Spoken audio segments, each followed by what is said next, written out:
feu là-bas.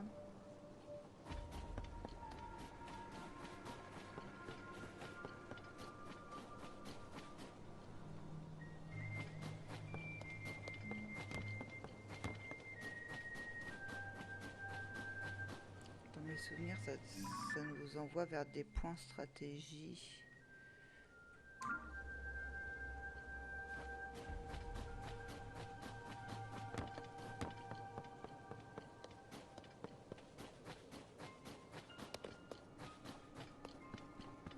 Ici.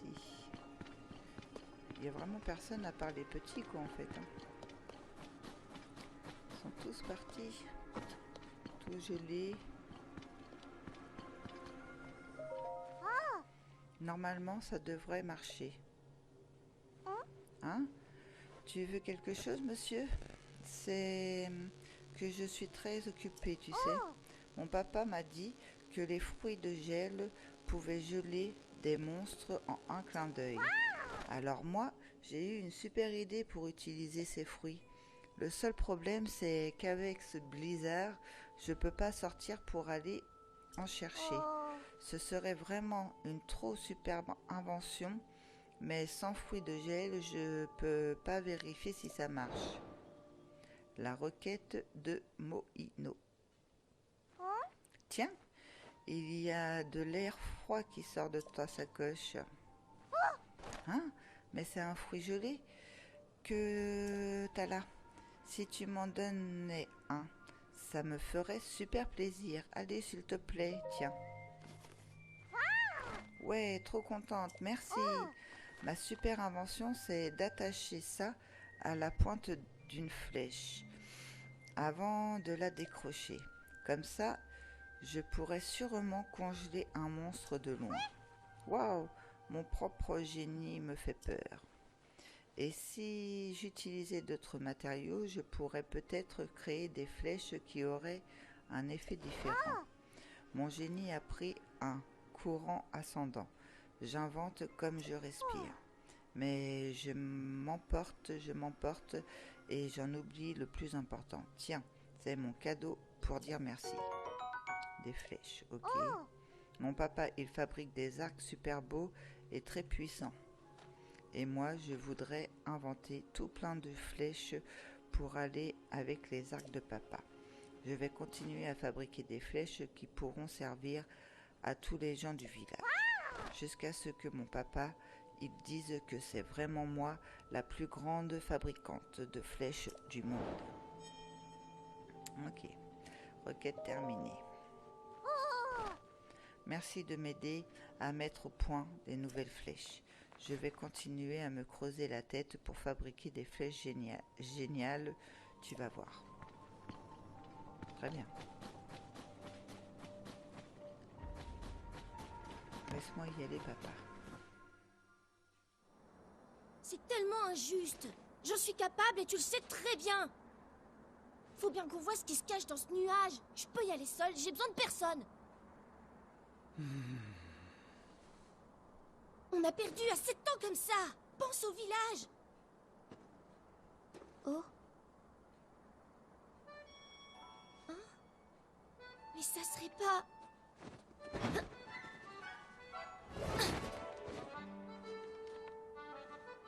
Mais si! C'est Link! Babil, jeune guerrier Piaf.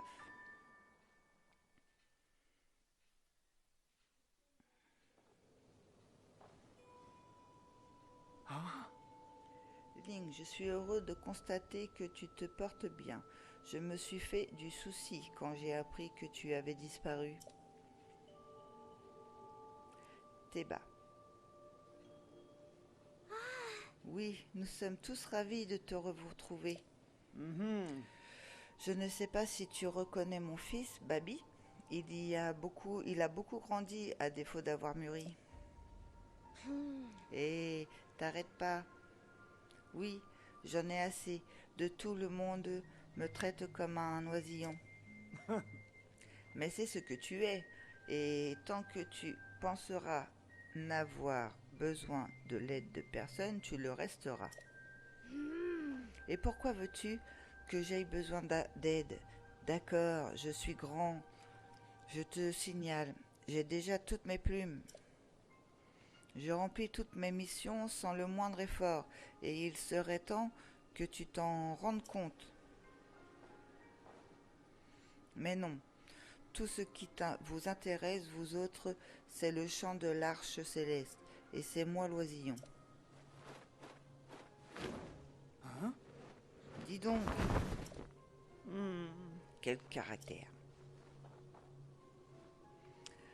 Babil n'attend qu'une chose, c'est que je l'envoie découvrir ce qui provoque la tempête de neige. Il ne pense qu'à ça. Il a parlé d'un chant. C'est un vieux chant traditionnel du village Piaf. Il raconte comment il y a bien longtemps, un cataclysme similaire à celui que nous vivons s'est abattu sur le village. Et d'après ce chant venu du passé, c'est un gigantesque vaisseau volant qui aurait sauvé les Piaf de l'époque.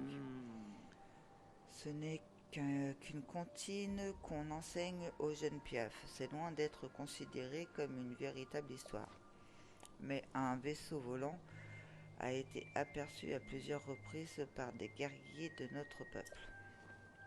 Et il faut bien avouer qu'en termes de cataclysme, la tempête de neige déversée par ce gros nuage ne démérite pas.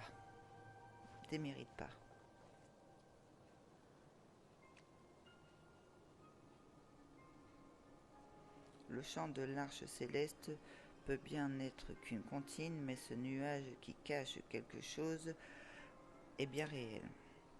Et pour ne rien arranger, les courants aériens sont bien trop dangereux à emprunter, même pour un Piaf.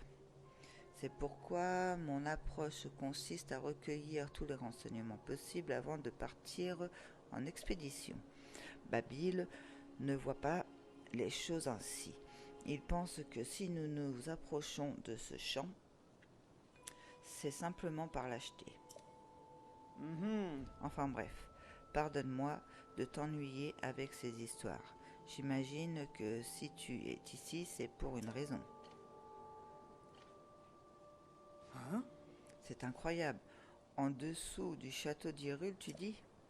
Ainsi, il semble très probable que la disparition de la princesse Zelda soit liée aux incidents qui bouleversent Hyrule. Et toi, tu cherches la princesse, j'imagine? Nous t'aiderons bien volontiers, mais les vives viennent à manquer au village, et la tempête de neige ne montre aucun signe d'alcalmie. Tous les adultes du village passent tout leur temps à enquêter sur la tempête ou bien à chercher de la nourriture. Depuis que mon époux est entré dans ses fonctions de chef du village, il ne peut plus se permettre de s'éloigner.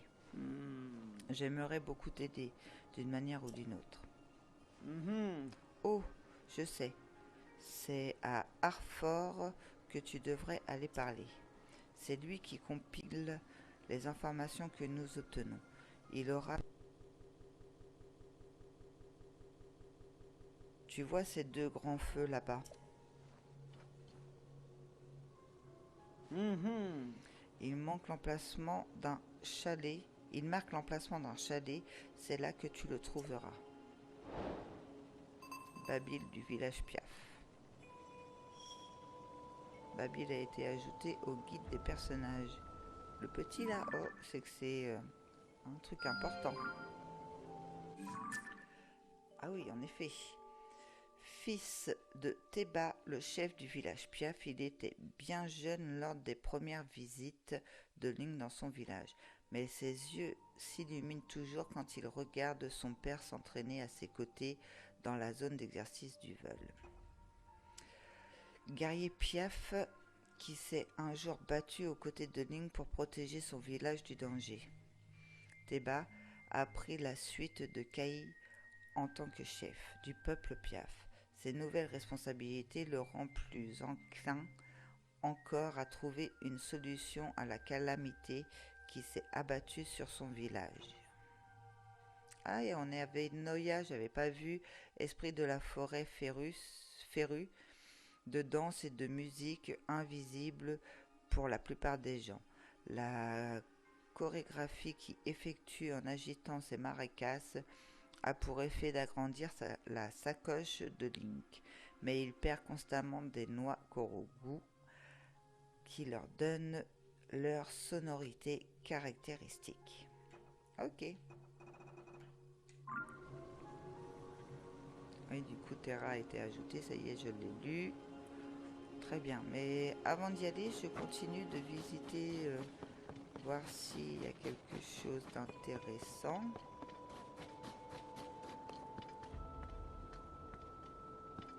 C'est juste un petit abri. Là, pareil.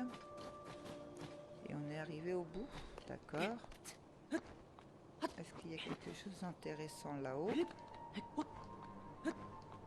Oh, ça monte haut. On va se poser là.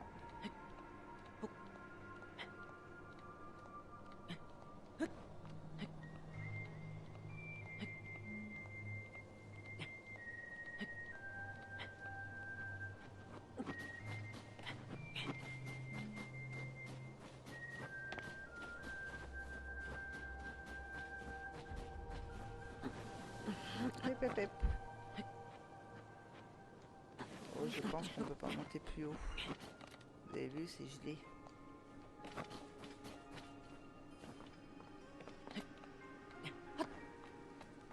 Je regarde s'il y a un passage, mais ça n'a pas l'air. Olé.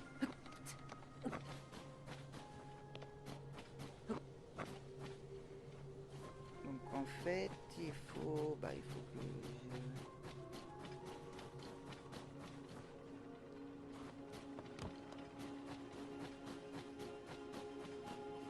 Ils sont où tes lumières? C'est un autre endroit là. La fonction de chef du village n'est pas de tout repos, il faut gérer les provisions et matériaux. Écoutez les tolérances entre nous. J'étais mieux à décocher des flèches avec mon arc. Bref, je me suis assez plaint comme ça. Je veux t'entretenir d'un sujet spécifique avec moi. L'Archer céleste. C'est le nom d'un vaisseau que l'on retrouve dans une ancienne comptine Piaf. Elle raconte que pour aider le village Piaf qui souffrait d'un cataclysme, un dieu envoya une gigantesque arche volante. Cette arche produisit alors le vent dont le village avait cruellement besoin. Alors bien sûr, sur le plan historique, nous n'avons aucune preuve de cet événement. Mais nous subissons justement un nouveau cataclysme avec cette tempête de neige interminable. En ces temps incertains, cette histoire nous donne espoir et nous nous raccrochons à ce que nous pouvons. Qu'est-ce qu'il peut bien y avoir au-dessus de ce nuage de malheur? Je suis le premier à me le demander. Si tu as une autre question, je tâcherai d'y répondre. Où est Zelda? Je ne saurais te le dire, demande plutôt à Arthur. C'est un spécialiste du renseignement. Après tout, si quelqu'un peut t'éclairer sur la princesse Zelda, c'est lui. Il est dans le refuge vers le nord. Il y a 2 grands feux juste à côté, sans temps pour te repérer. Tu veux savoir autre chose? Non merci. D'accord, si tu peux aller voir Arthur, je ne saurais trop te conseiller d'être prudent. J'imagine que plus on s'approche du nuage, plus le froid doit être intense. Si tu comptes escalader les montagnes, prépare de quoi te protéger du froid. Ah, j'ai vos vêtements. Bon. Allez. On est parti. On va se remettre ici.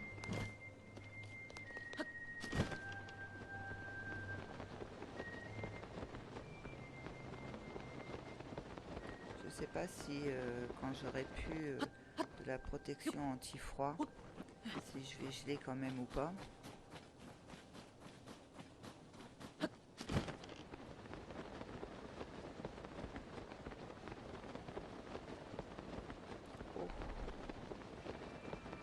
aussi, eux.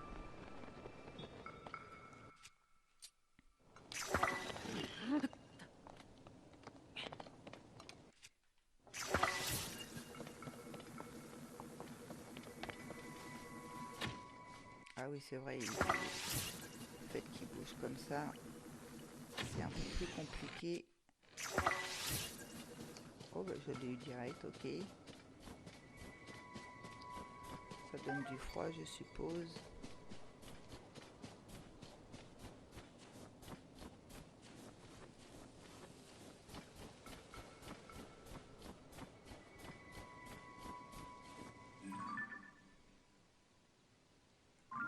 Ah, ici, c'est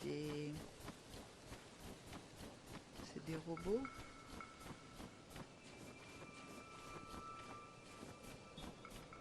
Ok. Bon, allons parler d'abord à Ebra.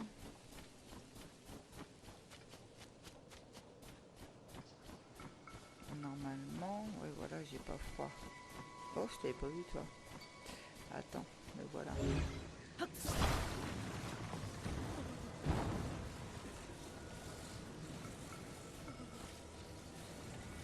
t'en mettre un ici. Je m'en cliquine pas parce qu'à chaque fois qu'il fait le coup, je t'en mets un. Non. Tiens, s'il te plaît.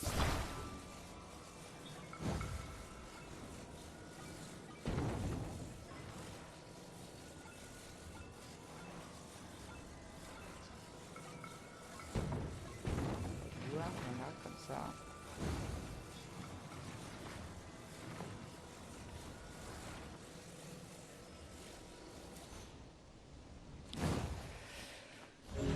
Je t'en prends un petit comme ça que je vais coller.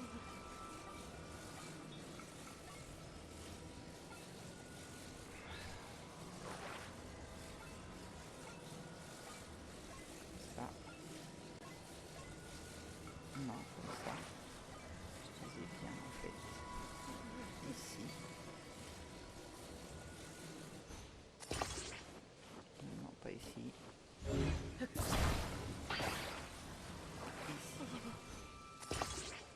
Et celle-là.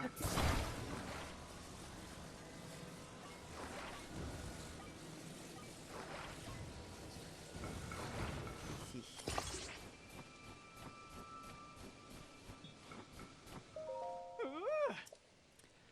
Allez, tu peux lâcher.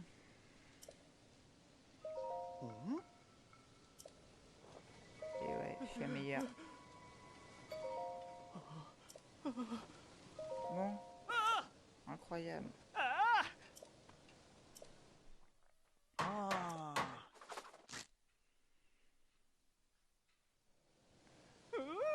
Et voilà. Grâce à toi, il est solidement en place. Joli. Tiens, pour te récompenser. Seulement peut-être pas suffisant. Tiens, de nouveau. Je ne crois pas que ce soit suffisant. Une bombe fleur. Parfait. Oh. Je vais pouvoir aller en installer un ailleurs. Vas-y.